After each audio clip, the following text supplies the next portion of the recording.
Hi, I'm T. Cooper. I'm a New York City makeup artist, hairstylist, and co-founder of beauty and grooming business Metro Look. Today we're going to talk about tips on home perming black hair.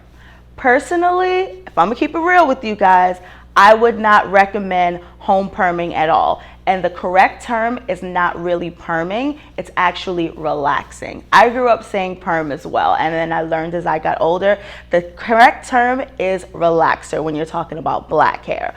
But I think you should leave it to the professionals, but they do have a lot of home kits at home, and it's possible to do it at home. You just really need to know what you're doing. But if you're going to do it at home, I would recommend reading the box very, very carefully, doing a strand test. A strand test is when you just pop one strand of your hair, you put the relaxer on the hair, and you see how your hair reacts to it. If it breaks your hair or your hair starts to split and act really weird, then it probably wouldn't be a good idea for you to go through with it. But if it doesn't, if it does what it's supposed to do, which is make your hair nice and straight and then relax your curly texture, then I would go through your hair and just make sure that you don't have any raw spots or any open sores or any scalp irritation, because then that'll cause burning.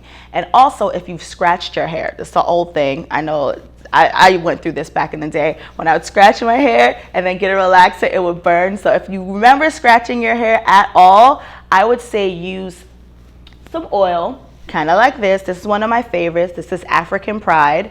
And then you put it on your scalp, any little area where you might have scratched your hair and broken the scalp, because it can cause burning if it's nice and open and exposed. This will create a barrier between the product and your scalp, and it'll help so that your hair doesn't get, well, your scalp actually doesn't get burned, and it can actually cause scabs too, and that's not pretty.